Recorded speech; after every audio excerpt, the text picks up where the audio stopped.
Hello पिला माने समस्ते केमिति अछ निश्चित भल थिबो। तो पिला माने आज री क्लास रे तुमरो जिज्ञासा बहिर द्वितीय पाठ जार नाम होची अणुजीव जगत।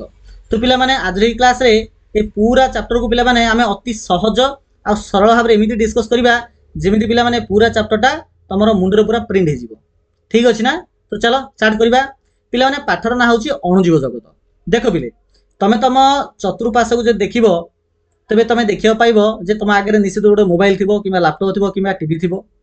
सहित कौन ता सहित कौन थी बही खाता भी थी नहीं कि पानी बोतल भी थी मे भी खट भी थाईपे किसी फोटो भी थाईपे पिला माने तमे ए सब को देखि पाउछ। अरे हाँ कि देखि पाउछ कि नहीं जिमिति तमे स्क्रीन रे ए पाठटा तमे पिला माने देखि पाउछ। काहे देखि पाउछ जानछ ना जेहेतु पिला माने ए जाका आकार रे बड़ अटे एगुडी को जेहेतु आकार रे बड़ अटे पिला माने ताको आमे देखि पाउछे। किंतु इमेजिन करो ये जो 2000 पिला माने 2021 मसीह जो कोरोना होता तो मैंने शुणिथिबो नहीं कि कोरोना भाइरस नहीं कि कोविड-19 सब शब्द जगह शुणिथिल। तो से कोरोना भूताणु द्वारा मुख्यतः रोग होता। अच्छा से कोरोना को तुम देखिच निज आखिरी देखिच कि फोटो कथा मुझे कहूँ निज आखिरी तुम देखिच कि ना मन तुम रिलेटिव क्या गोटे कोरोना हो शुणिथिबो जाको कोरोना भाइरस द्वारा आपको कोरोना रोग है कि से कोरोना भूताणु को तुम देखिपार कि देखिपार पिला कहीं देखिपार कहीं पिला से कोरोना भूताणुटा एते छोट बा एते नगण्य जे आमे ताको खाली आखि देखि परिबानी। तो मु कहिबार अर्थ ला जे पिला माने हमर चारिपटे हमर चतुर्पार्श्व रे इमिति पिला माने बहुत गोटे जिंस अछि जहा कि आकार रे बहुत छोट थिबा जगु ताको आमे देखि पाउने किंतु आमे देखि पाउने तार अर्थ नै जे से जाको धरा पृष्ठ रे नाहांती सेमिन नै अछंती बुझियला ना से माने अछंती हला ताकू पिला माने आमे कहिबा अणुजीव बोली कहिबा। तो आज रे वीडियो रे आज रे क्लास रे पिला माने ए अणुजीव कोन ता ऊपर आमे पूरा डिटेल्स रे आलोचना करिबा। ठीक अछि। तो चलो पिला माने तो यही पाठर पिला माने मुख्य धारणा कौन अटे ना पिला माने आम चारि पाखरे अनेक एमिति जीव अछंती जे माने एते सान एटा साना नै पिला माने सानली भाव जोडे पिला माने सानो लेखाय ताको सानली पढिबा। तो एते पिला माने सान जे सेमानकु आमे खाली आखिरे देखि परिया बुझिला ना। तो सेही सान जीव माने मिसिगिरी पिला माने गोटे अदृश्य जीव जगत मते सेमानक तयारी करंती बुझिला ना। आ सेमानकु पिला माने आमे कहिबा अणुजीव बोली कहिबा बुझिला। तो एठा पिला माने किछि प्रश्न देख दिया गला मानव आखि केवल निर्दिष्ट आकार रु बड़ वस्तु को देखिपारे कहबार अर्थ है पिला आमर आखि आमको भगवान पिला दृष्टि शक्ति भगवान देखते जे आमे गोटे निर्दिष्ट आकृति बड़ जिनस को आम देखिपर तार छोट जिनस को आम देखिपर जमीन कि जो भूताणु कथा मुझे कहली कि जीवाणु है कि कबक जहाँकि आम आगू देखा पिला आम देखिपर अत्यंत सान जिनस जदि पिला तेज आम किसी जंत्रपाति व्यवहार करवा जमीन कि कौन कौन ना माइक्रोस्कोप इलेक्ट्रोनिक माइक्रोस्कोप ये जाक जब आम व्यवहार करा पिला तेज आम देखिपर ना देखिपर। तो वैज्ञानिक मैंने एमती जंत्र आविष्कार अलरेडी कर सारे जहाद्वारा आम सान वस्तु गुड़ को आम देखिपे आउ यही जंत्र मान साहाय्य मनुष्य बा मानव यही सूक्ष्मजीव बा ये जो अणुजीव मान खोजी पारि पिला चिंता कर अनुभव कर जदि अदृश्य जीव मैंने धरा पृष्ठ जदि अदृश्य जीव मान पिला तुम खाली आखिरी देखि पारथांत तेज कौन होता ये जो अदृश्य जीव अच्छा जमी कोरोना भूताणु मान तुम खाली आखिरी देखि पारथांत तो कौन होता तो निश्चित पिला तुम बहुत दूर रही पारथ जेहेतु कोरोना भूताणु पिला आमको देखा जाऊ ना से समय से आम जापर ना क्या सहित भी मिस जाऊे आ लोक कोरोना होता जदि आमको देखा जाता तेज आम ताठू दूरे रही था आमर संपर्क लोक मान कोरोना ही न था सिंपल कथा। अच्छा यह जीव जगत संपर्क में आमर धारणा को किपरि परिवर्तन कर देख से छोट छोट जिनस गुड़ आम देखुने देखुने कि जाचे अच्छी बोली तो आम सोसाइटी को आम समाज को आम परिवेश को जो प्रकार आम चिंता करछे जदि मन आम से देखी पारता जदि आम देखी पारता तेज आमर यही चिंताधारा कौन सेम रही था कि नाई दिले परिवर्तन होता। तो कौन परिवर्तन होता चिंता कर यही सान जीव मैंने परस्पर सह किपरि कार्य करती अर्थात ये जो कोरोना भाया भूताणु भाया जो छोट छोट जो आम अणुजीव मैंने अच्छा अणुजीव तो कहबे छोट छोट जो अर्गानिजम मैंने अच्छा प्राणी अच्छा एमाने परस्पर सहित किपरि कथबार्ता होती मैंने परस्पर सहित किपरि भाव विनिमय होती जमी तुम तुम सांग सहित किपरि कथबार्ता होच ना पाटे कथबार्ता होच फोन रे कथबार्ता होच चिठी माध्यम कथबार्ता होच ठार देगी कथबार्ता होच सेमिति यही जो छोट छोट जीव मैंने अच्छा एमाने परस्पर सहित किपरि कथबार्ता होथिबे भाव विनिमय किपरि होथिबे बा हाय हेलो केमिति होथिबे कहबार अर्थ होचे एटा। ठीक अछि ना। तो एटा पिला माने अदृश्य जीव जगत कहले हम कोन बुझिबा ना एमिति जीव जगत अछि पिला माने जहाको आमे सीधा सलका आखि देखि परिबा नाही। ठीक अछि ना। ताहा देखिया पे हमकु निहातबे जंत्रपातिर आवश्यकता अछि बड़ करी देखेबा जंत्र आविष्कार अर्थात माइक्रोस्कोप हैला ना माइक्रोस्कोप। तो ता पूर्व पिला माने गोटे लेंस गोटे शब्दटा आसिला देख तो पिला लेंस कोन अटे ନା ଲେନ୍ସ ହେଉଛି ପିଲାମାନେ ଗୋଟେ ବକ୍ର ଅର୍ଥାତ ବଙ୍କା ହେଇଥିବା ଗୋଟେ କାଚ। ପିଲାମାନେ ତମେ ସମସ୍ତେ ନିହାତି ଭାବେ ଲେନ୍ସ ତ ଦେଖିଥିବ। ଲେନ୍ସ ତମର ଦେଖିବାକୁ କେମିତିଆର ନା ପିଲାମାନେ ଏମିତି ଏମିତି ଟାଇପ୍ର ଥାଉଛି। ଆଉ ଏହାର ପିଲାମାନେ ଯେଉଁ ମଝି ପୋର୍ସନଟା ଟିକେ ଓସାରିଆ ଥାଉଛି ଆଉ ତଢ଼ ଆଡ଼ୁ ପିଲାମାନେ ଟିକେ ପତଳା ଥାଉଛି। ତ ଲେନ୍ସ ଦେଖିବାକୁ ବକ୍ର କାଚ ସଦୃଶ ଅଟେ, ମଝି ଅଂଶଟି ମୋଟା ଥାଏ ଆଉ ତଢ଼ ଆଡ଼େ ପିଲାମାନେ ପତଳା ସେ ଥାଉଛି। ଆଉ ଏହାର ଆକାର ପିଲାମାନେ କାହା ଭଳିଆ ଜାଣିଛ ନା ମସୁର ଡାଲି ଭଳିଆ। ମସୁର ଡାଲି ଯାହାକୁ ଆମେ ଇଂଲିଶରେ ପିଲାମାନେ କହିପାରିବା ଲେଣ୍ଟିଲ ସିଡ୍ ବୋଲି କହିବା। ବୁଝିଗଲା? ଏ ଯେଉଁ ମସୁର ଡାଲିକୁ ଲେଣ୍ଟିଲ ସିଡ୍ ବୋଲି କୁହାଯାଏ। ଯେହେତୁ ପିଲାମାନେ ଏଇ ଲେନ୍ସର ଆକାର ମାନେ ପ୍ରଥମେ ଇନିସିଆଲ ତ ୟାକୁ ଲେନ୍ସ ବୋଲି ତ କୁହାଯାଉନଥିଲା, ନର୍ମାଲି ଗୋଟେ କାଚ ବୋଲି କୁହାଯାଉଥିଲା, ବକ୍ର କାଚ ବୋଲି କୁହାଯାଉଥିଲା। କିନ୍ତୁ ସେ ବକ୍ର କାଚର ଆକାର ଯେହେତୁ ଲେଣ୍ଟିଲ ସିଡ୍ ଭଳିଆ ଥିଲା ତ ଲେଣ୍ଟିଲରୁ ପିଲାମାନେ ଆସିଲା ଲେନ୍ସ। ଲେଣ୍ଟିଲରୁ ଆସିଲା କ'ଣ ଆସିଲା ନା ଲେନ୍ସ ଶବ୍ଦଟା ଆସିଲା। ବୁଝିଲା ନା? ଅଣୁବୀକ୍ଷଣ ଯନ୍ତ୍ରର ପିଲାମାନେ ବିକାଶ। ତ ସରଳ ବଡ଼ କରି ଦେଖାଇବା କାଚ ଧୀରେ ଧୀରେ ଉନ୍ନତି ହୋଇ ଅଣୁବୀକ୍ଷଣ ଯନ୍ତ୍ରରେ ପରିଣତ ହେଲା। ମୁଁ କହିବାର ଅର୍ଥ ହେଲା ଯେ ଏଇ ଯେଉଁ ବକ୍ର କାଚ ଯାହାକୁ ପରେ ଲେନ୍ସ କୁହାଗଲା, এই ଲେନ୍ସକୁ ବ୍ୟବହାର ଲେନ୍ସ ବା ତାପରେ ପିଲାମାନେ ତମର ସମସ୍ତ କମ୍ପାସ ବକ୍ସ ସହିତ ଜବ କାଚ ଥିବ। ତ ପିଲାମାନେ ସେ ଜବ କାଚ ମଧ୍ୟ ଗୋଟେ ପ୍ରକାର ଲେନ୍ସ ଅଟେ। ତ ସେ ଲେନ୍ସର ପିଲାମାନେ କ'ଣ ହେଲା ନା ତା ପାୱାରକୁ ବଢ଼ାଗଲା। ବୁଝିଲେ ନା? ସେ ଯେଉଁ ସରଳ ଜବ କାଚ ଭଳିଆ ଜିନିଷକୁ ପରେ ଇମ୍ପ୍ରୁଭାଇଜ୍ କରିକିରି ତାକୁ ବର୍ତ୍ତମାନ ଆମେ ମାଇକ୍ରୋସ୍କୋପରେ ବା ଅଣୁବୀକ୍ଷଣ ଯନ୍ତ୍ର ପିଲାମାନେ ପରିଣତ ଆମେ କରିପାରୁଛେ। ଠିକ୍ ଅଛି? ଆଉ ଅଣୁବୀକ୍ଷଣ ଯନ୍ତ୍ର ଦ୍ୱାରା ବୈଜ୍ଞାନିକମାନେ ଏଇ ଯେଉଁ ଛୋଟ ଛୋଟ ଜୀବମାନଙ୍କୁ ଯାହାକୁ ଆମେ ଅଣୁଜୀବ ବୋଲି କହିବା ତାକୁ ଦେଖନ୍ତି ଆଉ ତା ବିଷୟରେ ରିସର୍ଚ୍ଚ ମଧ୍ୟ କରନ୍ତି, ଆନାଲାଇଜ୍ ମଧ୍ୟ କରନ୍ତି। ବୁଝିଲା ପିଲାମାନେ? ଓକେ, ବର୍ତ୍ତମାନ ଦେଖିବା ପିଲାମାନେ ଜୀବ ବା ଯାହାକୁ ଆମେ ଅର୍ଗାନିଜମ ବା ଜୀବ ଜଗତ ବୋଲି କହିପାରିବା। ତ ପିଲାମାନେ ସମସ୍ତ ସଜୀବ ପ୍ରାଣୀକୁ ଆମେ ଜୀବ ବୋଲି କହିବା। ସମସ୍ତ ସଜୀବ ଯାହାକୁ ଆମେ ଦେଖିପାରୁଛେ ଆଉ ଯାହାକୁ ଆମେ ଦେଖିପାରୁନେ, ମିନ୍ସ ଯାହା ଆମ ପାଇଁ ଦୃଶ୍ୟମାନ ଅଟେ ଆଉ ଯାହା ଆମ ପାଇଁ ଅଦୃଶ୍ୟମାନ ଅଟେ, ସବୁ ଯାଉ ପିଲାମାନେ ଆମେ ଜୀବ ବୋଲି କହିବା। କିନ୍ତୁ ଜୀବମାନେ ପିଲାମାନେ ପରସ୍ପର ଠାରୁ ଭିନ୍ନ ଥାନ୍ତି। ମାନେ କିଛି ଜୀବର ଆକାର ଅନ୍ୟ ଜୀବ ଠାରୁ ଭିନ୍ନ ଅଟେ, ଆକୃତି ମଧ୍ୟ ଭିନ୍ନ ଅଟେ। ତ ପ୍ରତ୍ୟେକ ଜୀବର ଆକାର, ଆକୃତି, ପ୍ରତ୍ୟେକ ଜୀବର ରଙ୍ଗ ଆଉ ତାଙ୍କର ଗଠନ ପ୍ରଣାଳୀ ପିଲାମାନେ ଅନ୍ୟ ଜୀବ ଠାରୁ ସମ୍ପୂର୍ଣ୍ଣ ରୂପେ ଭିନ୍ନ ଅଟେ। ବୁଝିଲା? ତ ବର୍ତ୍ତମାନ ସେ ଯେଉଁ ପିଲାମାନେ ଯେଉଁ ଆମର ଲେନ୍ସ ବା ଯେଉଁ ଜବ କାଚ କଥା କୁହାଗଲା ତାକୁ ପରୀକ୍ଷା କରିବା ପାଇଁ ତମ ବହିରେ ଗୋଟେ ଆକ୍ଟିଭିଟି ଦେଇଛି, ତାକୁ ଟିକେ ଆମେ ଦେଖିନେବା। ଠିକ୍ ଅଛି? ଦେଖ ପିଲାମାନେ ତମ ଆକ୍ଟିଭିଟି କ'ଣ ଦେଇଛି? ଏଇ ଆକ୍ଟିଭିଟି ଦେଇଛି। ଏଥିପାଇଁ କ'ଣ କୁହାଗଲା ପିଲାମାନେ ଦେଖ, ଗୋଟେ ମାନେ ଗୋଲାକାର ତଳ ବିଶିଷ୍ଟ ଗୋଟେ ଆମେ କାଚ ଫ୍ଲାକ୍ସ ନେବା ହେଲା, ରାଉଣ୍ଡ ବଟମ୍ ଫ୍ଲାକ୍ସ ନେବା। ସେଥିରେ ପିଲାମାନେ ଆମେ କିଛି ପାଣି ଭର୍ତ୍ତି କରିଦେବା ଆଉ ତା ଉପର ମୁହଁକୁ ପିଲାମାନେ କର୍କ ଦ୍ୱାରା ତାକୁ ଆମେ ବନ୍ଦ କରିଦେବା। ତାପରେ ପିଲାମାନେ ତଳେ ନ୍ୟୁଜ୍ ପେପର ରଖିକି ତା ଉପରେ ସେଇ ଫ୍ଲାକ୍ସଟାକୁ ଆଣି ପକେଇଦେବା। ତ ଦେଖିବା ଯେ ପିଲାମାନେ ଅକ୍ଷର ଜାଗା ଆମକୁ ବଡ଼ ବଡ଼ ହେଇକି ଦେଖାଯିବ। ବୁଝିଲା? ତ ପାଣି ଭରା ଗୋଲାକାର ଫ୍ଲାକ୍ସ ଅକ୍ଷରକୁ ବଡ଼ କରିଦିଏ ପିଲାମାନେ। ତ ପାଣି ଭରା ଫ୍ଲାକ୍ସ ବଡ଼ କରି ଦେଖାଇବା ଦ୍ୱାରା ପିଲାମାନେ ଏଠାରେ ଯେଉଁ ଫ୍ଲାକ୍ସଟା ରହିଲା ଇଏ ପିଲାମାନେ ଗୋଟେ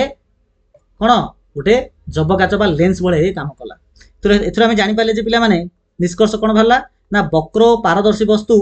ଅନ୍ୟ ବସ୍ତୁକୁ ବଡ଼ କରି ଦେଖାଇ ପାରେ। ବୁଝିଲା ନା? ତ ଗୋଟେ ବକ୍ର ଆଉ ପାରଦର୍ଶୀ ବସ୍ତୁ ଥିବ ତେବେ ସେ ଅନ୍ୟ ବସ୍ତୁକୁ ବଡ଼ କରି ଦେଖାଇବାରେ ସାହାଯ୍ୟ କରେ। ଯେମିତି ଏଠାରେ ଏଇ ଯେଉଁ ଗୋଲାକାର ଯେଉଁ ଫ୍ଲାକ୍ସଟା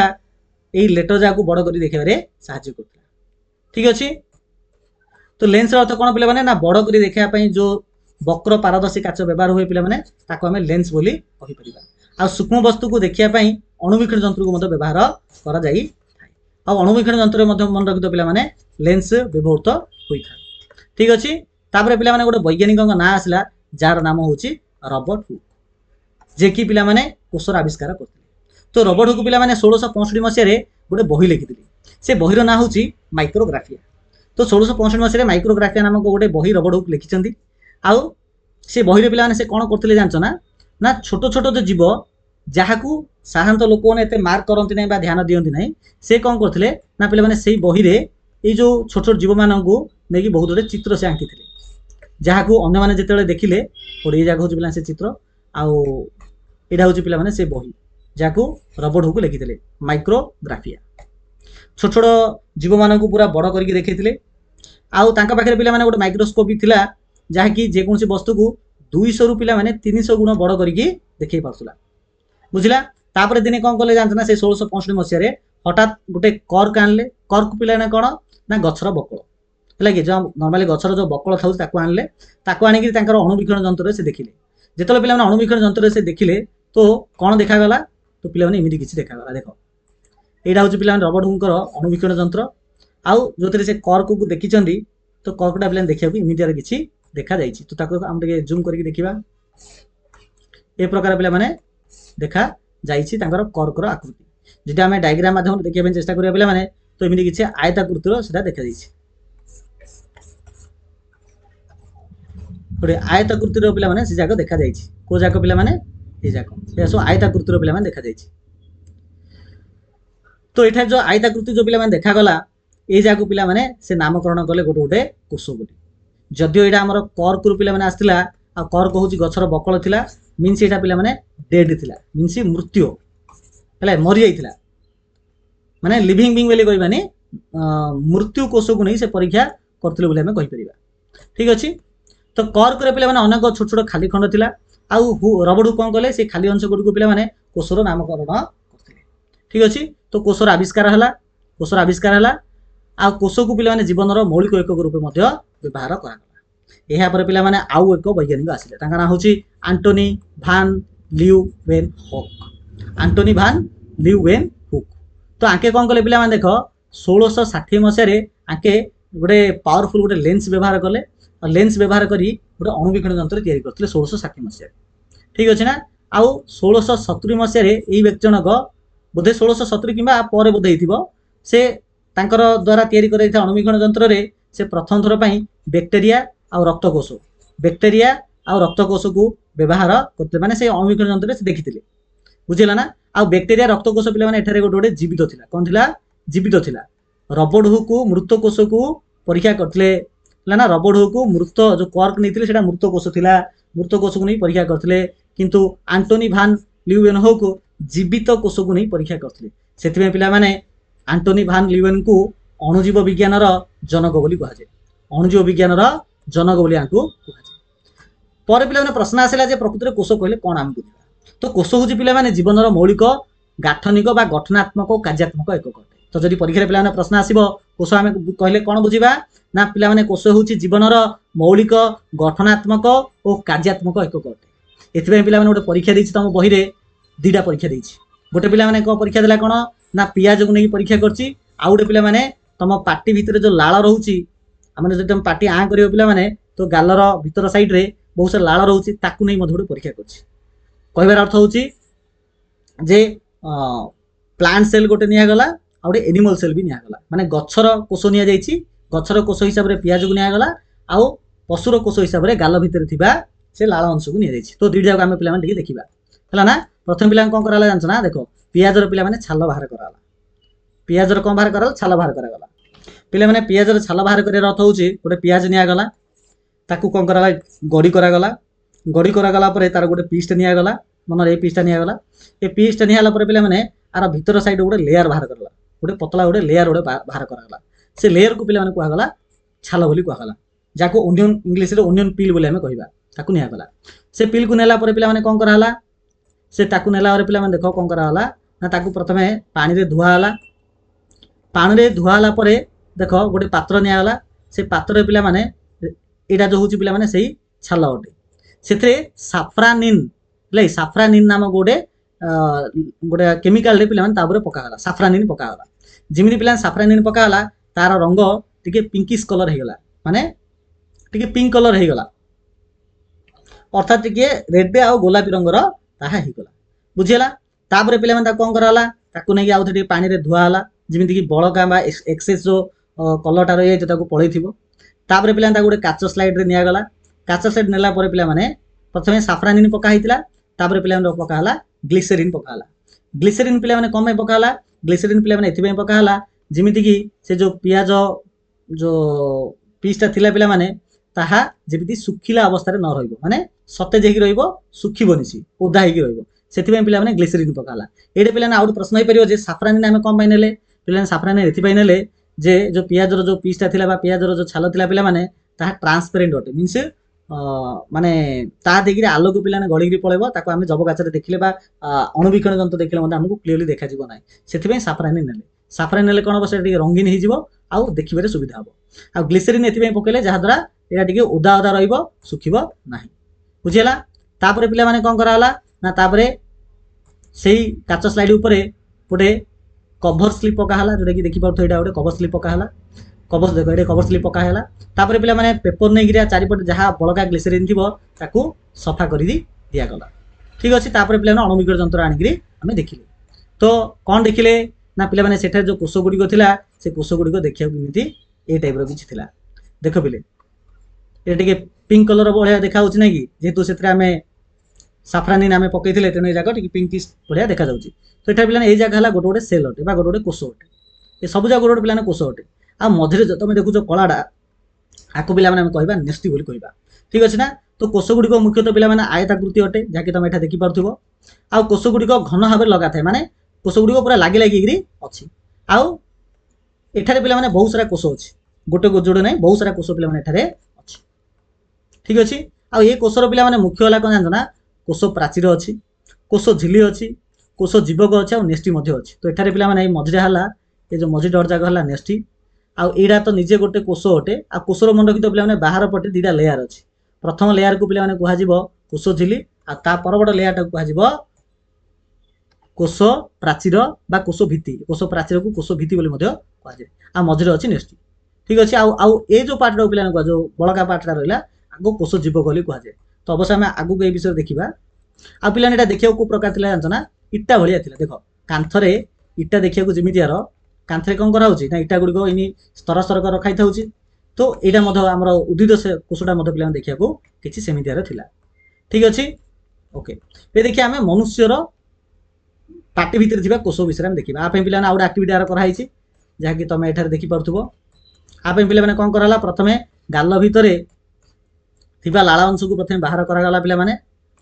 बाहर कराला कौन कराला ताकू स्लाइड रे नियागला तापर से पे मेथिलिन ब्लू मिसाला कौन मिसाला मेथिलिन ब्लू से पे आ पूर्व आम कौन मिसई से मिसई पे साफ्रानिन मिसई जहाद्वारा से पिंकिश बा आमर गोलापी रंग होता है मिथिलिन मिसेबा मिथिलिन मिसेले पे कौन हम ये ब्लू कलर आस ठीक अच्छे तापर ग्लिसरीन मिसेबा जहाद्वारा से उदा उदा हो शेष में अणुवीक्षण यंत्र द्वारा पे आम देखा तो देखिले पे कौन देखा पाइबा तो देख बहिर डायग्राम किसी प्रकार देती तो ये प्रकार आम पे किसी देखा पाइबा है तो कोषर आकार जाक पे देख आर किसी निर्दिष्ट आकार नहीं कौड़ा गोलाकृति अच्छी कौड़ा टी चतुर्भुज भाया रोचे कौड़ा भिन्न भिन्न आकृति रोचे भिन्न भिन्न आकृति रोचे मीन कोष गुड़िक बहुभुज आकृतिर अटे आ कोष गुड़िक पे मुहर भितर पार्श्व थाए ना कि कोष गुड़िक कौट थाए ये कोष गुड़िक पे भितर आम पार्टीर भितर पार्श्व मुख्यतः जगह आम थाए ठीक अच्छे ये देखिए पे कोषर मौलिक अंश अवश्य पे आम प्राणी कोषरे यहाँ प्राणी कोष कहवा प्राणी कोषरे कौन था पे से तीन जिन था कोष झिली साइटोप्लाजम जहाँ आम कोष जीवक बोली कहूचे आ नेक्स्ट ठीक अच्छे तो बर्तमान ये पे डिटेल्स देखा तो प्रथम देखिए पे आम कोष झिली विषय देखा तो कोष झिली मन रख पे कोष झिली हूँ कोषर बाह्य आवरण जब आम डायग्राम माध्यम पे बुझाई चेष्टा करवा तो देख ये पे दीटा कोष दिगला यहाँ हूँ पे प्राणी कोष हूँ आमर प्राणी कोष आड़ा हूँ पे उद्भिद उद्भिद कोष ठीक अच्छे प्राणी कोष एटा उद्भिद कोष तो देख पे उभय प्रथम रहा कोष झिली अच्छी जो बाहर पट पे जो लेयरटा रहा आपको कहुए पे कोष झिली बोली कहुए सेमती उद्भिद कोष पे जो लेयरटा रहा आपको कहुए पे कोष झिली बोली कहुए ये बाहर पट पे कह कोष भित्ति मन रखिए भितरटा कह कोष झिली बाहर कह कोष भित्ति ठीक अच्छे तो प्राणी कोष भी अच्छे आम कोष झिली अच्छी आ उद्भिद कोष कोष झिली अच्छी द्वितीय है पे प्राणी कोष मझी पार्टा कह नेस्टी जहाँ न्यूक्लियस कहुए से आर पे उद्भिद कोष यहाँ कह न्यूक्लियस बोली कह यहाँ ना आपको न्यूक्लियस कहनी अलग नाम अच्छी पर देखा आम तापर आसला पे जो न्यूक्लियस प्राणी कोषर न्यूक्लियस आ जो कोष झिली रहा पे यार मझे जो बड़का पार्ट जाक रहा आपको पे कह साइटोप्लाजम बा कोष जीवक कह से उद्भिद कोषर ये जो कोष झिली आउ नेक्स्ट भितर जो बड़का पार्ट रहा ये सब जगह पे कह कोष जीवक बा साइटोप्लाजम बोली कह ठीक अच्छे ना आ स्पेशली पे उद्भिद कोषर ये जो बड़ पार्टा जो तुम देखुच आपको पे कहुए रसधानी बोली कहुए कौन कहुए रसधानी बोली कहुए ठीक अच्छे ना ओके तो कोष झिली रे कम जाक पे देखा तो कोष झिली पे मन रखी तो कोषर बाह्य आवरण अटे आउ कोष झिली कौन करे जानछ ना गोटे कोष को अनेक कोष ठारू अलग कर रखी थाए जो आम डायग्राम देखा तो देख पे प्राणी कोषरे कौन है देख कोष झिली थिबा द्वारा यही कोष एवं यही कोष एवं यही कोष परस्पर ठारू पूरा भिन्न होकर अच्छी तो कोष झिली कौन कर गोटे कोष को पे अनेक कोष ठारू अलग कर रखुची तापर पे जो कोषटा छिद्रयुक्त अटे मीनस ये जो कोष झिलीटा अच्छी पे छिद्रयुक्त अर्थ हूँ पे कणा कणा अटे ए कोष झिल्ली पे कणा कणा अटे कणा कणार अर्थ यह नुहे जे ए जो भितर जो कोष जीवक जाक थी जाक पदक पड़े आउ मन रखिए पे कोष जीव जाक अर्धतरल अवस्था अच्छी माने पूरा पानी ना कि कठिन ना माने जाऊ हाथ टाइप से टाइप पे जाक अच्छी किंतु कणा देकर पे कोष जीव जाक बाहर आसीपर ना कहीं जो कोष झिल्ली जो कोष जो कणा जाक जो था से कणा जाक हूँ पे सेमी परमेबल इन नेचर अटे सेमी परमेबल यार अर्थ हूँ आवश्यक जिनस भितर को जीव अनावश्यक जिनस बाहर को आसो आवश्यक जिनस भितर को जीव अनावश्यक जिनस जाक बाहर को आसो से सेमी परमेबल बोली कहुए कोष जीवकर यहाँ कोष जीवक माने कोष झिल्ली कथा कहला तो पदार्थ प्रवेश करे और निष्कासन होता है जेहेतु सेमी परमेबल अटे आ भितर अंश को पे कोष जीवक कोष झिल्ली कोष को सुरक्षा दे था यापर आसला पे साइटोप्लाज्म जहाँ आम कोष जीवक कहवा आ कोष जीवक हूँ पे कोष भितर ये अर्धतल पदार्थ को आम कोष जीवक बोली कहवा तो कोषर पे विभिन्न अंश कोषर विभिन्न अंश धारण करे आउ अधिकांश पे कोषर सब जगह जीवन प्रक्रिया ए ता सहित पे कोष जीवक बहुत गुड़े कोष अंगिका भी रही है ता सहित पे आमर बहुत गुड़े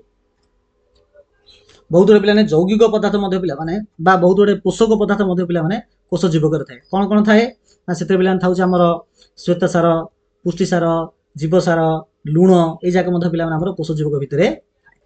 ठीक अच्छे तापर पे मझी पार्टा आसे जहाँ आम नेस्टी कहूचे नेस्टी विषय देखा पे आम मान शरीर में मुंडर काम जहाँ कोष भितर ये नेस्टर काम तो नेस्टी हूँ कोष भितर गोटे गोलाकार पदार्थ अटे आउ कोषर पे सबुजा काम को यही नेस्टी नियंत्रण करे इवेन मनीषर वृद्धि आउ प्रजनन को ये नियंत्रण कर बुझेगा अरे बुझेगा पे बहुत बढ़िया तापर पे प्राणी कोष उद्भिद कोष भितर गोटे डिफरेन्ट है से डिफरेन्ट कौन जानना ना प्राणी कोषर पे कोष भित्ति ना ये कोष भितर पे केवल उद्भिद कोषर एका अच्छी तो बर्तमान से उद्भिद कोषर कोष भित्ति विषय में देखिए जाको कोष प्राचीर बोली कहीपर तो कोष भित्ति पे उद्भिद कोषर बाहर थाए जहाँकि कोष को पे दृढ़ता दे माने कोष पूरा टाण हो आ प्राणी कोषर पे कोष प्राचीर बा कोष भित्ति न थाए ठीक अच्छे देखिए उद्भिद कोषर पे आउ कौन उद्भिद कोषर आउ कौन कौन एक्सट्रा जिनस अच्छी तो उद्भिद कोषर पे आउ एक्सट्रा जिनस है गोटे प्लास्टिड था प्लास्टिड मीन क्लोरोप्लास्ट बा क्लोरोफिल उद्भिद कोषर मुख्यतः थाए आ क्लोरोप्लास्ट आ क्लोरोफिल थी जो पे गछ कौन करें ना आलोक संश्लेषण प्रक्रिया द्वारा आलोक संश्लेषण प्रक्रिया द्वारा गछ रोषे करें बुझेगा तो क्लोरोप्लास्ट हूँ क्लोरोप्लास्ट क्लोरोफिल थाए जहाँ जो गछ रोषे करें या सहित पे आउ गोटे कही जो बड़ जिनसा एठारे पे जो उद्भिद कोषर ये जो बड़ जिनसा आम देखुचे आपको पे कहुए रसधानी बोली कहुए ठीक अच्छे ना तो जो रसधानी पे जो अच्छी रसधानी हूँ उद्भिद कोष थी एक बड़ थली सदृश अटे आउ यही थली पे बहुत गुड़े पदार्थ माने कोष भितर बहुत गुड़े पदार्थ एठारे संरक्षण हो रही है आउ बहुत गुड़े बज्यवस्तु पे यह भितर रुहे आउ उद्भिद कोषर आकृति जो आयताकृति पे अच्छी आयताकृति को बजाय रखिबारे ये रसधानी पे गछ को गछर कोष को पे साहाय्य कर मन रख पे प्राणी कोषर अर्थात ये प्राणी कोषर पे रसधानी न थाए जदि भी थाए बहुत छोट परिमाणर थाए बड़ वाला न थाए ठीक अच्छे एवं आम देखा उद्भिद कोष प्राणी कोष भितर कौन पार्थक्य अच्छी पे उद्भिद कोषर कोष भित्ति कोष प्राचीर अच्छी किंतु प्राणी कोषर ना उद्भिद कोषर क्लोरोप्लास्ट अच्छी प्राणी कोषर ना उद्भिद कोषर जो रसधानी अच्छी ता बहुत बड़ अटे किंतु प्राणी कोषर प्राय न थाए जदि भी थाए बहुत छोट परिमाण थाए उद्भिद कोष देखिए प्राय आयताकृतिर आउ ए जाक गोलाकार थाए आउ अनियमित ठीक अच्छे एवं आम देखिए पे तो कोष भितर पे जो अच्छी कोष पे विभिन्न टाइप अच्छी माने माने जब मु प्राणी कथा भी कहि आमर गछ कथा भी जदि कहि पे तो कोष विभिन्न टाइप अच्छी जमीक आम गोटे देला प्राणी कोष गोटे मांसपेशीय कोष अच्छी गोटे स्नायु कोष अच्छी तो आ विषय में देखा आउर बहुत गुड़े कोष अच्छी तो प्रथम देखिए मांसपेशीय कोष जब आम बही डायग्राम हिसाब से पे देखा चेष्टा करवा तो यहाँ हूँ पे आमर मांसपेशीय कोष ये मांसपेशीय कोष आ यहाँ हूँ पे आमर स्नायु कोष ठीक अच्छे तो स्नायु कोष को मन रखी तो पे न्यूरोन बोली कहुए न्यूरोन आ जो मांसपेशीय कोष अच्छी पे यार आकृति देख ये आकृति हूँ पे ताकुड़ी आकृतिर जहाँ इंग्लीश स्पिंडल कहुए ओडिया ताकुड़ी कहुए तो यहाँ हूँ ताकुड़ी आकृतिर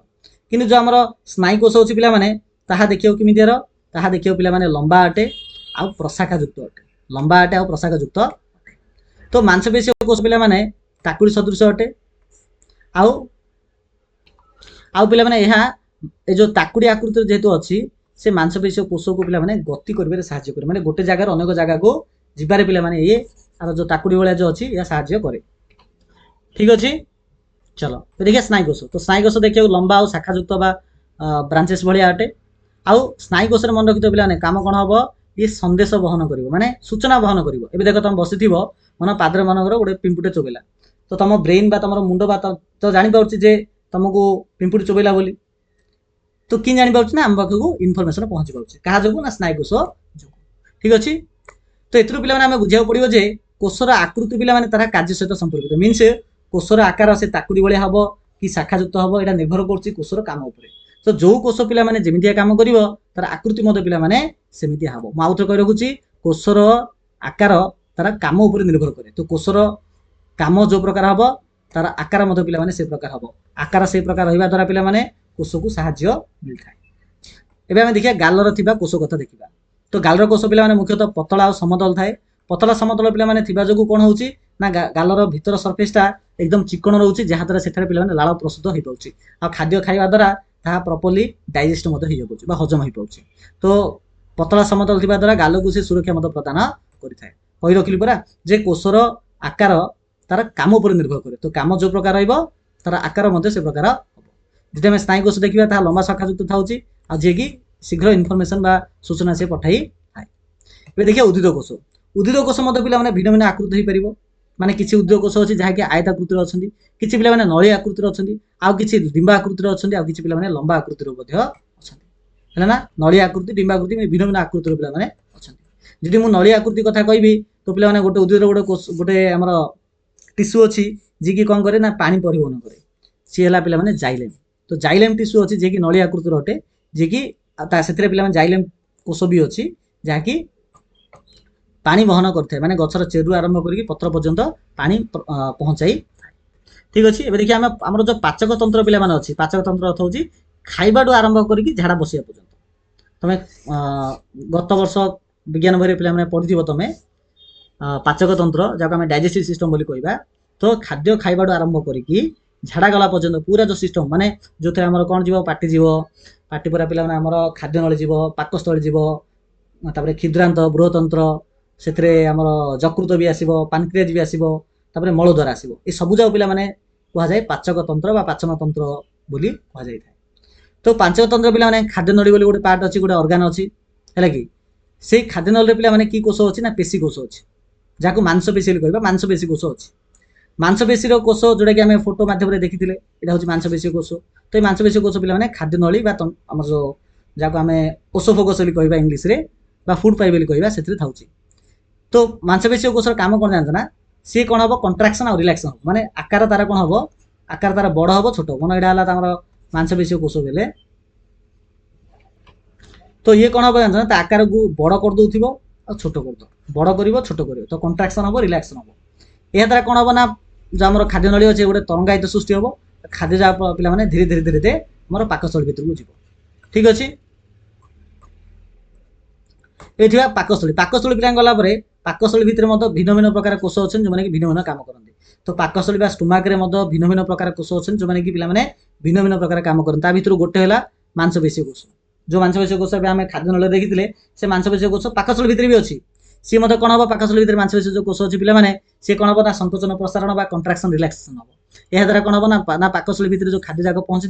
से मंथन हम मंथी से जाक पे छोट छोट दाना परिणत हम जिन आम दांतर पे कौन कर खाद्य को चोबई चोबई छोट छोट खाद्य परिणत करदे तो पेट भर गला पाकस्थली मांसपेशी कोष जाक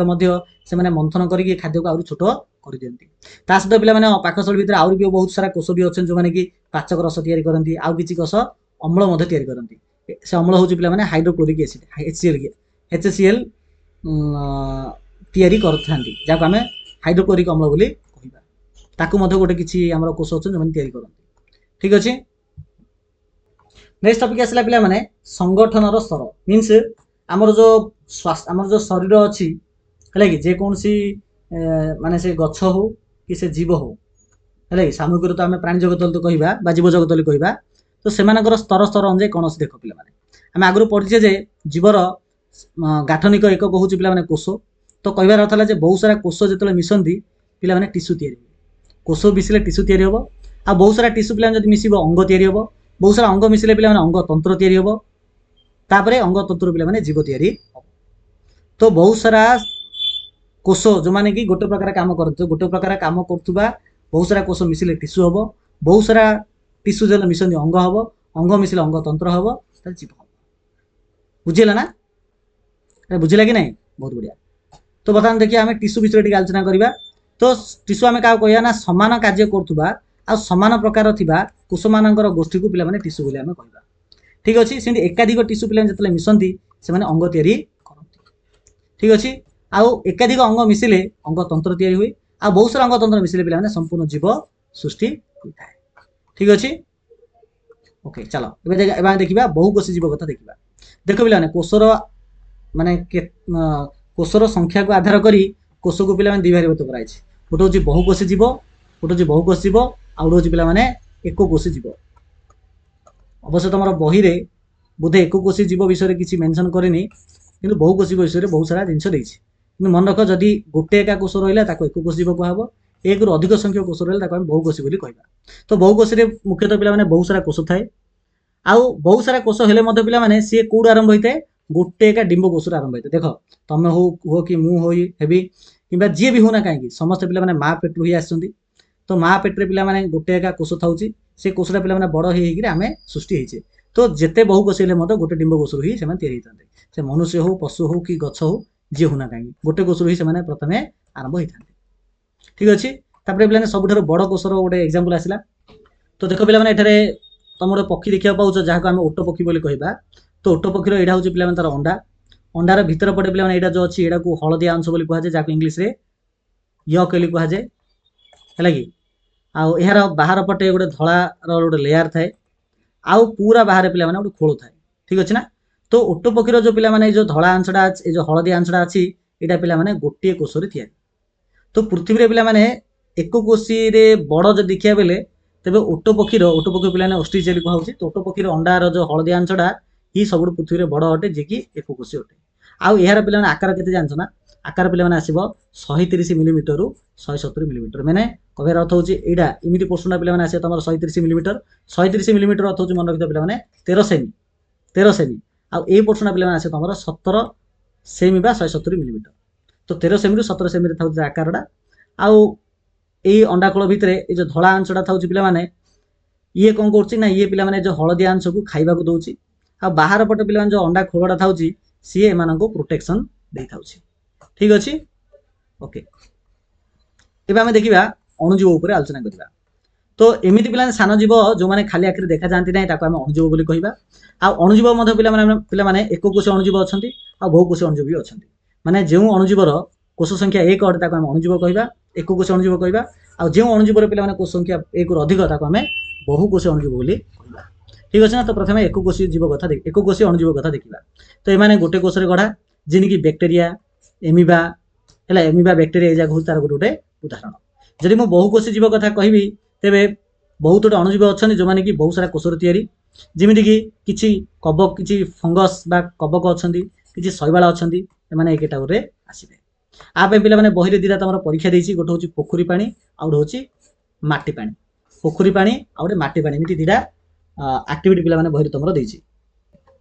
देख पे गोटे पोखरी जल पोखरी जल को आम पर्यवेक्षण करवा आ गए माटी कणिका थी वाला गोटे पानी नेबा ताकू आम ऑब्जर्व करवा ठीक अच्छे तो अणुवीक्षण जंत्र रे पोखरी पानी को आनिबा आनिकरी से जो जीव मैंने अच्छा आम देखा आ गए माटी गोल पर्यवेक्षण अर्थ हूँ माने गोटे पात्र आम गोटे पात्र नेबा है से पात्र रे पानी थी ताने किसी माटी पकईदेवा ताकू घांटा घाटला पे किसी समय छाड़देवा तो तले मंड होकर बस माटी जाक ऊपर जो पानी थी ताकू से किसी पे टोपा नेबा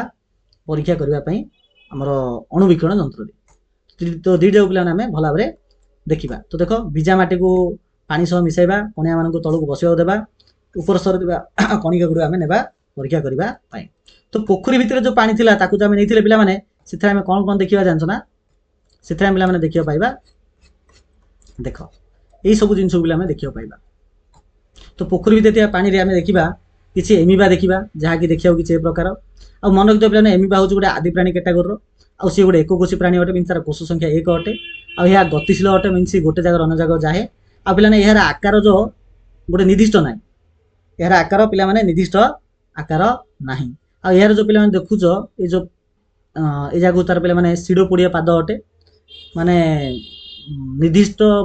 ଏ ପାଦ ପିଲାମାନେ ବି ଗୋଟେ ନିର୍ଦ୍ଦିଷ୍ଟ ନାହିଁ। ଏବେ ସିନା ଆମର ପାଦ ଗୋଟେ ନିର୍ଦ୍ଦିଷ୍ଟ ଆକୃତି ଅଛି, କିନ୍ତୁ ଏହାର ପାଦକୁ ଶିଡ଼ ପଡ଼ିଆ ପାଦ ବୋଲି କୁହାହେଉଛି। ମିନ୍ସ ଏଇଟା ଗୋଟେ ଛଦ୍ମ ବାଲା ପାଦ ଅଟେ। ମିନ୍ସ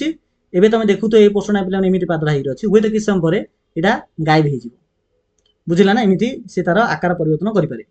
2 ନମ୍ବର ଆସିଲା ପିଲାମାନେ ପାରାମିସିୟମ ନାମକ ଗୋଟେ ଆସିଲା। ଇଏ ବି ଗୋଟେ ଆଦି ପ୍ରାଣୀ ଅଟେ, ଆଉ ଇଏ ମଧ୍ୟ ଗୋଟେ ଦେଖିବାକୁ ଗୋଟେ ଚପଲ ଆକୃତିର, ଆଉ ଇଏ ବି ଗୋଟେ ଏକକୋଷୀ ଅଟେ। ଆଉ ଗୋଟେ ସ୍ଥାନ ଅନ୍ୟ ସ୍ଥାନ ଇଏ ବି ଗତି କରିପାରେ, ଏଥିପାଇଁ ଏହାର ବିଶେଷ ଅଙ୍ଗ ସାହାଯ୍ୟ କରେ। 3 ନମ୍ବରରେ ବି ଦେଖିବା ପିଲାମାନେ ଇଏ ହେଉଛି ଶୈବାଳ। ଏ ଶୈବାଳ କଥା ଚିନ୍ତା କରିବା ତ ଇଏ ବି ଗୋଟେ ଏକକୋଷୀ ଅଟେ। ଆଉ ପିଲାମାନେ ଏହାର ସବୁଜ କଣା ଅଛି, ମାନେ ସେ କ୍ଲୋରୋଫିଲ୍ ଅଛି, ଯାହା ଯୋଗୁଁ ନିଜ ଖାଦ୍ୟ ନିଜେ ରୋଷେଇ କରିପାରେ। ଠିକ ଅଛି। ଆଉ ଆର ଯୋଉ ଦେଖୁଛ ପିଲାମାନେ ଗୋଟେ ନିଶ ଭଳିଆ ରହୁଛି, ଏହାକୁ ବ୍ୟବହାର କରି ପିଲାମାନେ ସେ ଗତି କରିପାରେ, ମାନେ ଗୋଟେ ଜାଗାରୁ ଅନ୍ୟ ଜାଗାକୁ ଯାଇପାରେ। ଦ୍ୱିତୀୟ ହେଲା ପିଲାମାନେ ଯୋଉ ଆମେ ଯୋଉ ମାଟି ବାଲା ପାଣି ନେଇଥିବା ତାକୁ ଯୋଉ ପରୀକ୍ଷା କରିବା, ସେଥିରେ ଆମେ ଦେଖିବାକୁ ପାଇବା କ'ଣ? ସେଥିରେ ପିଲାମାନେ ଏଇ ଜାଗା ସବୁ ଦେଖିବାକୁ ପାଇବା। ଗୋଟେ ହେଉଛି ପାଉରୁଟିର ଫିମ୍ପି ଦେଖିବାକୁ ପାଇବା, ଯୋଉଟାକି କବକ ଶ୍ରେଣୀର ଅଟେ। ଆଉ ମନେ ରଖିଥାଅ ପାଉରୁଟିର ଫିମ୍ପିରେ ପିଲାମାନେ କ୍ଲୋରୋଫିଲ୍ ନଥିବା ଯୋଗୁଁ ଏ ନିଜ ଖାଦ୍ୟ ନିଜେ ରୋଷେଇ କରିପାରେ ନାହିଁ। ଠିକ ଅଛି। ଆଉ ଏହାର ପିଲାମାନେ ଏଇ ଜାଗା ଦେଖ ଗୋଟେ ଗୋଟେ ଏ ଜାଗାକୁ ପିଲାମାନେ ତ ଏଠାରେ ପିଲାମାନେ ଏଇ ଯୋଗ ଦେଖୁଛ, ଏ ଜାଗାକୁ ଥଳି ବୋଲି କୁହାଯିବ। ଠିକ ଅଛି ନା? ଶାଖାଯୁକ୍ତ ଥଳି। ଦେଖ ଏ ଶାଖା ଯୋଉ ବହୁତ ଗୁଡ଼େ ବାହାରିଛି, ଆଉ ଏଇ ଜାଗା ଥଳି ଅଛି, ହେଲା ଶାଖାଯୁକ୍ତ ଫିଲାମେଣ୍ଟ ବାଲା ଥଳି ବୋଲି କୁହାଯିବ। ଠିକ ସେ ପ୍ରକାର ପିଲାମାନେ ଯଦି ଆମେ ଆକୁ ଦେଖିବା, ଦେଖ ଏଇଟା ହେଉଛି କବକ ଶ୍ରେଣୀର ଅଟେ, ଆଉ କବକକୁ ବି ପିଲାମାନେ ଫଙ୍ଗି ବୋଲି କୁହାଯାଏ। ଏଥିରେ ବି କ୍ଲୋରୋଫିଲ୍ ନଥାଏ। ରଙ୍ଗ ମାରିବା ପାଇଁ ବ୍ୟବହୃତ ବ୍ରସ୍, ଦେଖ ଆର ଏଇ ଯାକ ଆମେ କଲର ଦେବା ପାଇଁ, କାନ୍ଥରେ କଲର ଦେବା ପାଇଁ ଯୋଉ ବ୍ରସ୍ ୟୁଜ୍ କରୁଛେ, ଦେଖିବାକୁ ସେ ଆକୃତିର ଅଟେ। ତ ବ୍ରସ୍ ଭଳିଆ ଦେଖାଯାଉଥିବା କିଛି ଫିଲାମେଣ୍ଟ ଅଟେ। ତାପରେ ପିଲାମାନେ ଏଇଟା ଦେଖ, ଏଇଟା ହେଉଛି ଶୈବାଳ କ୍ୟାଟାଗୋରୀର। ଇଏ ଦେଖିବାକୁ ଗୋଲାକୃତି ଅଟେ, ଆଉ ସବୁଜ କଣା ଥିବା ଯୋଗୁଁ ଇଏ ନିଜ ଖାଦ୍ୟ ନିଜେ ରୋଷେଇ କରିପାରେ। 4 ନମ୍ବର ଆସିଲା ପିଲାମାନେ ଏଇ ବୀଜାଣୁ କ୍ୟାଟାଗୋରୀ। ଆଉ ବୀଜାଣୁର ଆକାର ପିଲାମାନେ ଦେଖ କିଛି ଗୋଲାକାର ଅଛି, ହେଲା ଏଇ ଯାକ କମ୍ ଆକୃତିର ଅଛି, ଆଉ କିଛି ପିଲାମାନେ କୁଣ୍ଡଳୀ ଆକୃତିର ଅଛି, ହେଲେ କିଛି ଦଣ୍ଡାକୃତିର ମଧ୍ୟ ଅଛି। ତ ଭିନ୍ନ ଭିନ୍ନ ଆକୃତିର ଅଛନ୍ତି। ଠିକ ଅଛି। ତ କୋଷ ଚାରି ପାଖରେ ଗୋଟେ ଲମ୍ବା କେଶ ବା ଅନେକ ଛୋଟ ଛୋଟ କେଶ ମଧ୍ୟ ରହିପାରେ, ହେଲା କି ଛୋଟ ଛୋଟ କେଶ ସଦୃଶ ପ୍ରବନ୍ଧ ମଧ୍ୟ ଏଥିରେ ପିଲାମାନେ ରହିପାରେ। ତ ଏମିବା ହେଉଛି ପିଲାମାନେ ଏକକୋଷୀ, ଅନିୟମିତ ଆକୃତି ଅଛି, ନିରନ୍ତର ଇଏ ଗତି କରେ। ଆଉ ପାରାମିସିୟମ ଯୋଉଟାକି ପାଦ ଆକୃତି ଥିଲା, ଏକକୋଷୀ, ବିଶେଷ ଗଠନ ସାହାଯ୍ୟ କରେ। ଶୈବାଳରେ ପିଲାମାନେ କ୍ଲୋରୋଫିଲ୍ ଥିବାରୁ ଇଏ ନିଜ ଖାଦ୍ୟ ରୋଷେଇ କରିପାରେ, ଇଏ ମଧ୍ୟ ଏକକୋଷୀ ଖାଉଛି। ଆଉ ମାଟି କଥା ଦେଖିବା, ଯୋଉଟାକି ପାଉରୁଟିର ଫିମ୍ପିରେ ଦେଖିଥିଲେ ଆମେ, ଶାଖାଯୁକ୍ତ ସୂତା ସଦୃଶ ଅଟେ, ଥାଳି ଆକୃତିର, ଆଉ କ୍ଲୋରୋଫିଲ୍ ଏଥିରେ ପିଲାମାନେ ନଥାଏ। ଆଉ ଫିମ୍ପି ଯୋଉଟାକି ବ୍ରସ୍ ପରି ଶାଖାଯୁକ୍ତ ଥାଏ। ଆଉ ବ୍ୟାକ୍ଟେରିଆ ଯୋଉଟାକି ଗୋଲାକୃତି, ଦଣ୍ଡାକୃତି, କୁଣ୍ଡଳାକୃତି, କମାକୃତି ଥାଏ, ଏମିତି ସବୁ ଥାଏ। ଠିକ ଅଛି। ଏବେ ଦେଖିବା ପିଲାମାନେ ଇମ୍ପୋର୍ଟାନ୍ସ ଅଫ୍ ଅଣୁବୀକ୍ଷଣ ଯନ୍ତ୍ର। ତ ଅଣୁବୀକ୍ଷଣ ଯନ୍ତ୍ର କ'ଣ ସବୁ ଇମ୍ପୋର୍ଟାନ୍ସ ଅଛି? ତ ପିଲାମାନେ ଅଣୁବୀକ୍ଷଣ ଯନ୍ତ୍ର ଯୋଉ ଅଛି, ତାର କାମ ହେଲା ସେ ଛୋଟ ଜିନିଷକୁ ବଡ଼ କରି ଦେଖେଇବ। ତ ପ୍ରାୟତଃ ଅଣୁଜୀବ ଗୁଡ଼ିକୁ ବା ସୂକ୍ଷ୍ମଜୀବ ଗୁଡ଼ିକୁ 100ରୁ 400 ଗୁଣ ବଡ଼ କରିକି ସେ ଦେଖେଇପାରେ। ଠିକ ଅଛି ନା? ଆଉ ଅଦୃଶ୍ୟ ଜୀବମାନଙ୍କୁ ତାହା ଦେଖିବାରେ ଆମକୁ ଇଏ ସାହାଯ୍ୟ କରିଥାଏ। ଏହାପରେ ଆଉ ଗୋଟେ ଟପିକ୍ ଆସିଲା ପିଲାମାନେ ଭାଇରସ୍, ଯାହାକୁ ଆମେ ଭୂତାଣୁ କହୁଛେ, କୋରୋନା ଭୂତାଣୁ ନାଇଁ କି? ତ ଭୂତାଣୁ ପିଲାମାନେ ଦେଖିବାକୁ ବହୁତ ସୂକ୍ଷ୍ମ ଅଟେ, ବହୁତ ଛୋଟ ଅଟେ। ଆଉ ଏଇ ଯାକ ପିଲାମାନେ କୋଷୀୟ ନାହିଁ, ଅଣକୋଷୀୟ ଅଟେ, ବା ଅକୋଷୀୟ ବୋଲି ଆମେ କହିବା, ଅଣକୋଷୀୟ ବୋଲି କହିପାରିବା। ବୁଝିନା? ଆମର ଆ ପୂର୍ବରୁ ଆମେ ଯୋଉ ଦେଖିଥିଲେ କବକ, ଆଦି ପ୍ରାଣୀ, ଶୈବାଳ, ହେଲା କି ଅଣୁଜୀବ, ଏଇ ଯାକ ପିଲାମାନେ ସବୁ କୋଷୀୟ ବାଲା ଥିଲା, କିନ୍ତୁ ଭୂତାଣୁ ପିଲାମାନେ କୋଷୀୟ ବାଲା ନାହିଁ, ଇଏ ହେଉଛି ଅଣକୋଷୀୟ ବା ଅକୋଷୀୟ ବୋଲି ଆମେ ଆକୁ କହିବା। ଆଉ ମନେ ରଖିଥାଅ ପିଲାମାନେ, ଭୂତାଣୁ ଯଦି ଆମେ କୌଣସି ଯଦି ଜୀବନ୍ତ କୋଷ ଯଦି ମିଳିଯିବ, ବେଲେ ଏକା ଆର ପାୱାର ଆସିବ। ଭୂତାଣୁ ଯଦି କୌଣସି ଜୀବିତ କୋଷ ଭିତରକୁ ଯିବ ବା ଜୀବିତ ପ୍ରାଣୀ ଭିତରକୁ ଯଦି ଯିବ, ତେବେ ପିଲାମାନେ ଇଏ କାମ କରିବ, ନହେଲେ ସିଏ ମଲା ଭଳିଆ ରହିଥିବ। ଅର୍ଥାତ୍ ଆମ ସରାଉଣ୍ଡିଂରେ ଯୋଉ ବାୟୁମଣ୍ଡଳ ଅଛି, ବାୟୁମଣ୍ଡଳରେ ଯେତେବେଳେ ଭୂତାଣୁ ବା ଭାଇରସ୍ ଥାଏ, ସିଏ ମଲା ଭଳି ଅବସ୍ଥାରେ ଥାଏ। କିନ୍ତୁ ଯଦି କାହା ଦେହ ଭିତରକୁ ଯଦି ପଳେଇବ ପିଲାମାନେ, ତେବେ ଇଏ ତାର କାମ କରିବା ଆରମ୍ଭ କରିବ। ଆଉ ଗୋଟେ ମନେ ରଖିଥାଅ ପିଲାମାନେ, ଭୂତାଣୁ କେବଳ ମଣିଷ ଦେହ ବା କୌଣସି ପଶୁ ଦେହ ଭିତରୁ ଯାଇ କେବଳ ରୋଗ ସୃଷ୍ଟି କରେନି। ଏ ଯୋଉ କବକ ଫବକ ଯୋଉ ଆମେ ଯୋଉ ପଢ଼ିଲାଣି, ଏ ଯୋଉ ଶୈବାଳ, ବୀଜାଣୁ, ଏ ଯୋଉ କବକ ଆମେ ଯୋଉ ପଢ଼ିଲେ, ଏମାନଙ୍କ ଦେହ ମଧ୍ୟ ଶୈବାଳ ଯାଇପାରେ, ଯାଇକି ସେମାନଙ୍କୁ ରୋଗ ସୃଷ୍ଟି କରିପାରେ। ତ ସଂକ୍ରମଣ କରିପାରେ, କାହାକୁ ଉଦ୍ଭିଦ କରିପାରେ, ପଶୁକୁ କରିପାରେ, ଆଉ ଅଣୁଜୀବ ବା ବ୍ୟାକ୍ଟେରିଆ ମାନଙ୍କୁ ମଧ୍ୟ ସେ ରୋଗ ସୃଷ୍ଟି କରିପାରେ। ବୁଝିଗଲା? ଦେଖିବା ଆମ ଚାରି ପାଖରେ जो अणुजीव अच्छा आम बुझापी चेष्टा करवा। देख पिले आम चारिपाखे जो अणुजीव अच्छा से जो पिले मैंने खाद्य पची जाए, खाद्य नष्ट हो जाए। आप गोटे आक्टिविटी तुम देती यहाँ हूँ पे तुम भूताणु फोटो दिखाई गोटे कोरोना समय तुम यहाँ देखी। तो आम चारिपटे जो अणुजीव मैंने अच्छा से किपरि पे आम सहित जड़ित देख जब कौन खाद्य पदार्थ से लेंबू टमाटो कमला कि अन्य कौन खाद्य पदार्थ जब आम रखिदेवा पे बाहर पटे तेज कि समय कौन हम जानना से जगह सब फिंपी मारा मार्च मानने सूता तुला लगे भाया किसी कला कला है भाया पे किसी पदार्थ रही यार अर्थ हूँ पे अणुजीव मैंने कौन कर खाद्य को पे नष्ट कर बुझेगा ना। तो किस समय पर फल सब्जी रखा तुला भाया किसी जिन पलि आसो कहीं ना से अणुजीव मैंने संक्रमित करती निजर वंशवृद्धि करती से जगह खाई। ठीक अच्छे। तो ये अणुजीव मान उपस्थिति कौन ना अणुजीव मैंने पे पानी में रही पार वायु भी रही पार मटिरे मत पे अणुजीव रही पार आम शरीर भितर भी रही पार आम खाऊा खाद्य पे अणुजीव आम देखा पाइबा। अणुजीवर अर्थ कौन अणुजीवर अर्थ हूँ पे मन रखी तो ये जाक ये जो बीजाणु शैवाल कबक है कि आदि प्राणी एम पे अणुजीव कहुए। भूताणु को पे मन रखी तो अणुजीव कहना से अकोषीय प्राणी गोटे अलग प्रकार। तो अणुजीव पे सब जाक खराब नुहति किसी भल अच्छे किसी खराब भी अच्छा। तो खराब माने खराब अर्थ हूँ जो अणुजीवर कार्य द्वारा आमको किसी नष्ट हुए आम खराब अणुजीव बोली कहवा और जो द्वारा आमको लाभ हुए आम खराब बोली कहवा ना। जमीक किसी आंतरिक माने आमर जो क्षुद्रांत बृहतंत्र अच्छे पे पेट भितर से किसी उपकारी बैक्टेरिया अच्छा जो मैंने कि आम क्षुद्रांत बृहतंत्र बास करती आ खाद्य को पे हजम कर साहय। ठीक अच्छे ना। देख पे जो मनर आंब ने आंब को जब खाली रखीदेवी से 2 दिन में पची सड़ी नष्ट हो कि पे से आंब को जब आचार परिणत करदेवी तेज सी खराब हम ना से वर्ष माने मास मास वर्षे पर्यटन से रही कहीं कहीं आचार बा मुर्बा जब मुझे कर दिए ताहा सड़ी पचे ना अधिक दिन पर्यटन लास्टिंग हुए कहीं पे से लुण आउ चीनी मिसता है कौन मिसता है लुण आउ पे चीनी मिसता है। लुण चीनी कौन कर लुण चीनी पे से पदार्थ बैक्टेरिया बढ़िया को दब ना बा अणुजीव मान वंशवृद्धि होगा दब ना जहाद्वारा से खाद्य पदार्थ पे नष्ट हम बुझला। तब देखिए विघटन आउ खत विघटन कहले पे कौन बुझा ना फल सब्जी फल पनीपरिया को सरी फल पनीपरिया चोपा को आम कौन करा गोटे गात करवा से गात नहीं पकेबा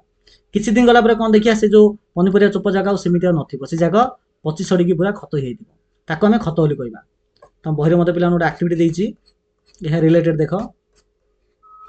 देख गोटे बड़ बक्स दिगला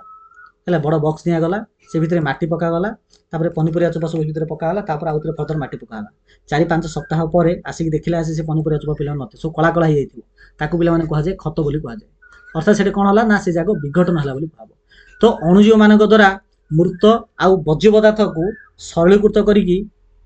सरल पदार्थ भांगा प्रक्रिया को विघटन कहुए। आउ थे कह सूक्ष्मजीव बा अणुजीव द्वारा मृत बज्य पदार्थ को सरल पदार्थ भांगा प्रक्रिया को पे विघटन बोली कहुए। ठीक अच्छे ना। ये विघटन पे जो बैक्टेरिया था फंगस था कबक था भूमिका बहुत गुरुत्वपूर्ण अटे। ये बैक्टेरिया फंगस मैंने कौन करती ना उद्भिदर वर्ज्य को विघटन करते माने गछ द्वारा जो वर्ज्य गछ द्वारा जो वर्ज्य वस्तु बाहर कराऊँ माने गछ द्वारा कौन वर्ज्य वस्तु बाहर कराऊ तार फल पड़ जाऊ मटिरे तार पत्र पड़ जाऊ तार शाखा प्रशाखा पड़ जाऊ से तार वर्ज्य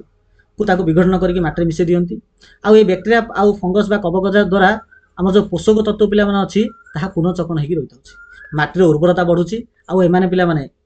परिवेश को सफा करती किपर देख पे गोटे गछ अच्छी है से गछ कौन कर माटी भितर थिबा पोषक जाऊ खाइला गछ बड़हला से गछ पे मरीगला मरला कौन हम ना जमी उपर पड़ो आउ जमी जो बैक्टेरिया गुड़िक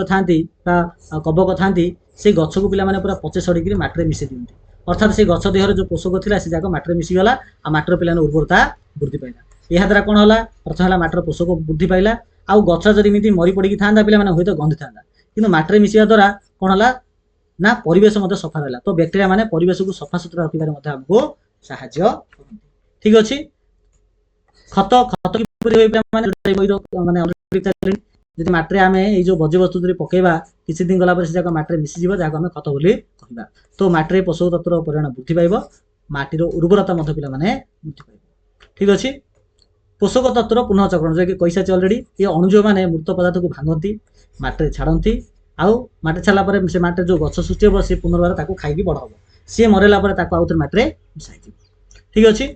प्राचीन भारतीय ज्ञान पे मैंने कृमि शब्द बहुत थर व्यवहार होती। तो प्राचीन वैदिक ग्रंथ में सूक्ष्म जीव मान को कृमि बोली कहुला से दृश्यमान हो कि दृश्यमान न हो तो देखा जाउथियाकू मध्य कृमि कुहाଯିବ अदृश्यमानकू मध्य कृमि बोली कुहाଯାଇ ପାରିବ। तापर पिला माने ए अणुजीव मानक द्वारा बायोगैस मध्य तयारी करा जाय। किछि पिला माने एमिति बैक्टेरिया एमिति अछंती जो माने कि अम्लजान रो बिना साहाय्य रे बा बिना अम्लजान रे बज्रवस्तु गुडी को विघटन करंती आ सेथुर मन रखित पिला माने दिटा गैस बाहर करंती गोटे होची मिथेन गैस और होची कार्बन डाइऑक्साइड बा अंगारकाम्ल गैस बोली कहबा। तो अम्लजान अनुपस्थित रे किछि बैक्टेरिया जो माने कि बज्र पदार्थ गुडी को विघटन करके सेथुर मिथेन गैस आ अंगारकाम्ल गैस बाहर करंती। एहा को पिला माने परे कोन करा जाय ना हमर रोषेई काम रे व्यवहार करा जाय, गरम सृष्टि करबा पे व्यवहार करा जाय, ताप उत्पादन पे, विद्युत उत्पादन पे मते व्यवहार करा जाय आ गाड़ी मोटर इंधन पे मते बायोगैस को व्यवहार करा जाय। तो एहा को पिला ने बायोगैस बोली कहबा हला ना। गोटे व्यक्ति आसिले तांका ना होची आनंद मोहन चक्रवर्ती। तो यही व्यक्ति जन कहउछनी आनंद मोहन चक्रवर्ती। आंकर भूमिका कोन अटे पिला माने से देखो नॉर्मली हमर जो देखो समुद्र भितरे जो पाइप हाउस पिला माने से भितरे पेट्रोलियम जाक गोटे देश रो अन्य देश जाई थाउची किबा ग्राउंड ऊपर मध्ये कोन होची पाइप जाक जाई थाउ से भितरे पेट्रोलियम जिंस पेट्रोलियम गुडी को गोटे जगह अन्य जगह जाउची। भूल बस्त कोन हो सेठ जदी फाटी गला से समुद्र भितर पाइप हो कि स्थल भागर पाइप हो जे समुद्र भितर फाटी गला पिला माने कोन हबो ना से पेट्रोलियम जगह कोन हबो ना समुद्र पानी रे मिस जाउची। तो एगरे पेट्रोल तो नष्ट होला ता सहित पेट्रोल जगह जदी समुद्र पिला मिसिबो तो समुद्र जल को से दूषित कर दबो आ समुद्र थिबा जो जलचर प्राणी माने मरि जिवे। तो यही आनंद मोहन चक्रवर्ती नामक जो व्यक्ति जनक कौन कले ना एमती गोटे बैक्टेरिया से बाहर कले जो बैक्टेरिया कौन करियो ए तेल जाक से खाइदो माने पेट्रोलियम प्रोडक्ट को से खाइदबो जहा द्वारा कोन होला ना प्रदूषण कमिबो हला प्रदूषण कमिबो आ जलचर प्राणी मानक जीवन मध्ये बचि परिबो। तो जो बैक्टेरिया को जो प्रकार बाहर कले पिला माने सेतरे तांकर क्रेडिट अटे सेथे से पद्धति को ताकू पेटेंट कर दैचंती। पेटेंट करियार अर्थ कोन ना कोनोसी आविष्कार को जेमिति केही भी कॉपी करिवोनी सेथिबाई से आविष्कार सब जाक क्रेडिट जी तैयारी करथियो ता ना रही सिद्ध होई रहइबो। तो आईनगत सिद्ध रहइबो एहा को पिलाने पेटेंट बोली कुहा जाय। मनगर मु गोटे मेडिसिन जदी बाहर करबी से मेडिसिन खाइबा द्वारा मनगर किछ गोटे भलो जिंस हैला भलो घटना गोटे घटला तो से मेडिसिन जेतु मु बाहर करछि पिला माने तो मु मो निज नारे एहा को गोटे पेटेंट कर दे मींस से मेडिसिन रे मनगर ए बी सी नामक तीन जिंस मिसिकरी मनगर तैयारी हैला तमे मनगर जान देलो जे ए बी सी मिसिले ए नामक प्रोडक्टटा तैयारी होछि। जदि मु एटा को पेटेंट पिला माने कर देथिबी तमे ए बी सी मिसि घरे तैयारी करिबेले हबन हबो नाही काइना ए मेडिसिन दा मो ना रजिस्टर हिच मिंस मु आगा ए बी सी मिसिकरी करबी तमे पर आनी जान देलो बेले तमे एटा घर कर देई बेले हबो नाही। बुझिला बहुत बढ़िया। तो कोष होची पिला माने जीवन रो मौलिक एकक। टिश्यू होची बहुत सारा कोष को नेले टिश्यू बहुत सारा टिश्यू नेले अंग बहुत सारा अंग नेले अंग तंत्र बहुत सारा अंग तंत्र नेले जीव जगत सृष्टि। सूक्ष्म जीव जहा कि पिला माने खाली आमे देखि परिबा नाही। मृत पदार्थ को भांगी बा प्रक्रिया को विघटन बोली कहा जाए। आउ विघटन पिला माने खत तैयारी हबो आउ से विघटन पिला माने बायोगैस मते तैयारी हबो आ बायोगैस तैयारी हला से मन रखितो अम्लजान आवश्यकता पड़े। ठीक अछि। तो रॉबर्ट हुक पिला माने जे कि कोषर आविष्कार करथिले। लियोन हुक जे कि सूक्ष्म जीव माने हमर फादर ऑफ माइक्रो ऑर्गेनिज्म बोली कहा जाए अणुजीव विज्ञान रो बापा बोली कहा जाए। आ उद्भिद कोष रे पिला माने कोष प्राचीर अछि क्लोरोप्लास्ट अछि जोटा कि प्राणी कोष रे नाही। आ कोषर आकृति पिला माने तार कार्य उपर निर्भर करे कार्य जिंदार आकृति मध्य सेमितार। जीव मानकर संगठन रो भिन्न स्तर रही कोष टिश्यू अंग अंगतंत्र आउ जीव। सूक्ष्म जीव बा अणुजीव पिला माने सबुठार रहंती। बैक्टेरिया फंगस माने मुख्यतः विघटन बा हमर पोषक तत्व वृद्धि करिवे सहायता करंती जहा द्वारा पोषक तत्व पुनर्चक्रण होई पारे। आ भाइरस मन गोटे जीवंत कोष भितर रही पारे अर्थात मनीष गछलता जहा देह रहिबो ताकू पिला रोग करिकि ता अवस्था पूरा ढिला कर दो। ठीक अछि पिला माने। तो पिला ए प्रकार हमें पूरा चैप्टर पूरा डिटेल्स पिला माने एठी डिस्कस कर दले। ठीक अछि ना। यार परवर्ती पार्ट रे हमें ए पाठ जो क्वेश्चन आंसर अछि पिला ताको हमें डिस्कस करिबा। ठीक अछि। प्रश्न उत्तर मध्ये हमें गोटे पाठ सरेबा। तो पिला माने क्लास ता केमिति लागला निहात समस्त कमेंट सेक्शन कमेंट्स करिवो। भलो लागि दे निहात वे चैनल को लाइक आउ सब्सक्राइब करिवो। चलो वीडियो को हमें एंड करिबा। Thank you so much.